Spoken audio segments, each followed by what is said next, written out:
really need humectants versus emollients and occlants?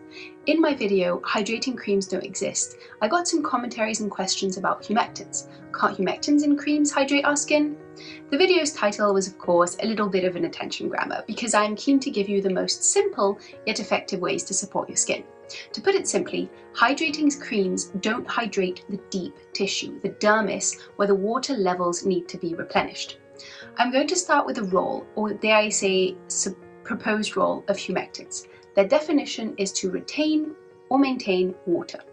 These agents are supposedly hydrating because they are aqueous, contain water, but what they do is they either pull water from the atmosphere into your epidermis, or they pull water from the dermis into your epidermis, and I would argue that this is just a temporary solution.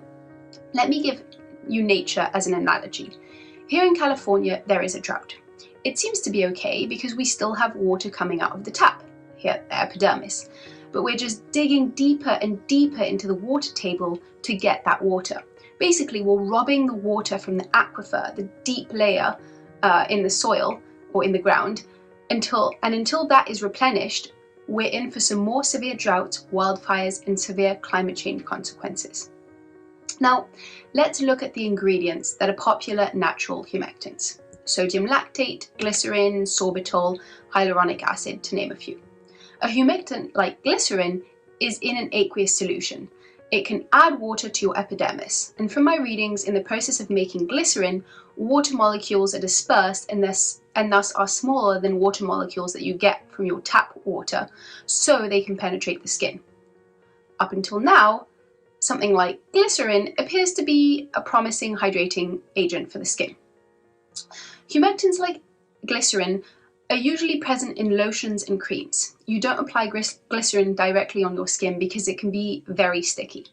Lotions and creams are a mix of oil and a hydrophilic compound like glycerin that are bound by an emulsifier, something that allows for water and oils to mix. On the toxic level, I deem some emulsifiers to be okay, as in plant-derived, but many that are used commercially are not.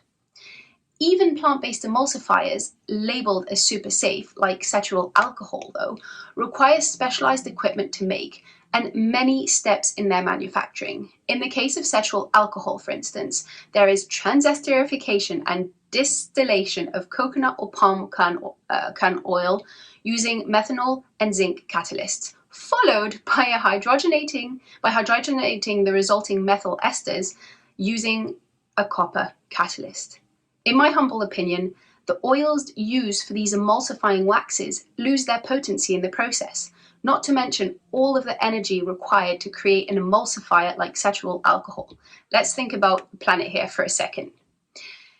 In addition, anytime there's water in a product, humectants, there needs to be some sort of a preservative in there on top of the emulsifier.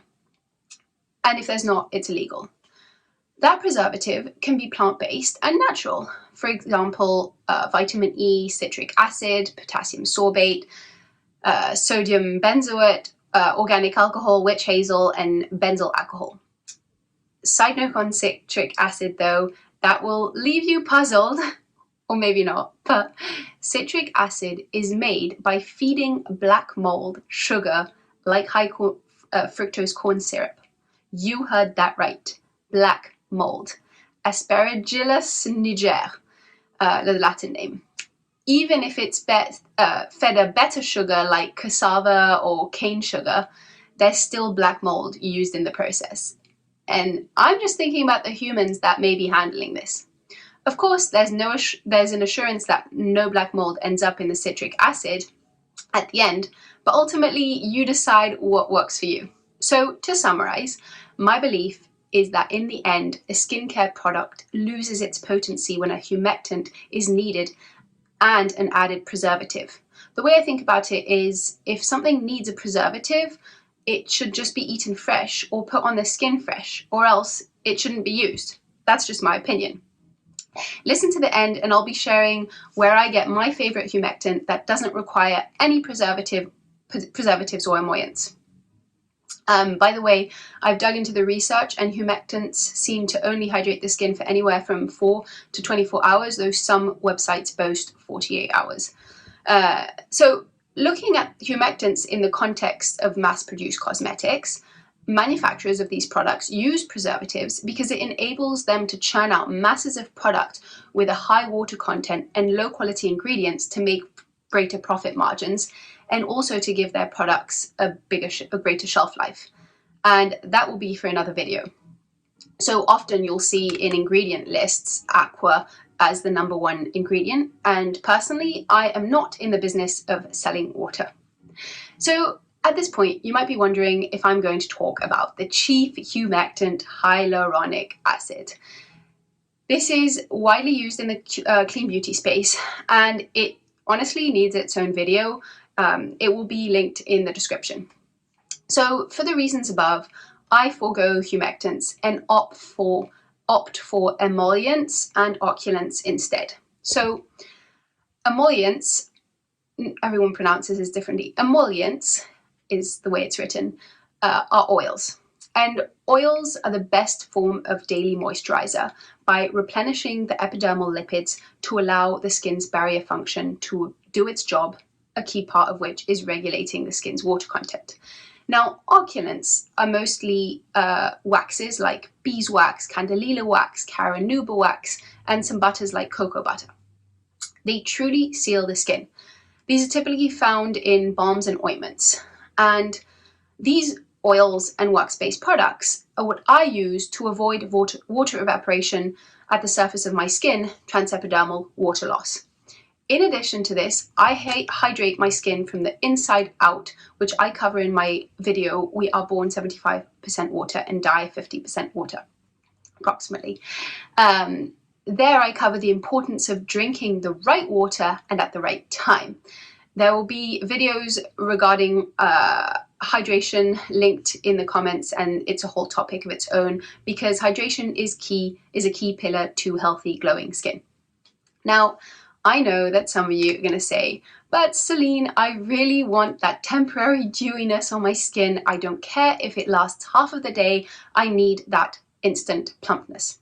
There is only one humectant that is 100% natural and unprocessed by man, for which we have a bunch of research-backed evidence that it can actually penetrate the skin.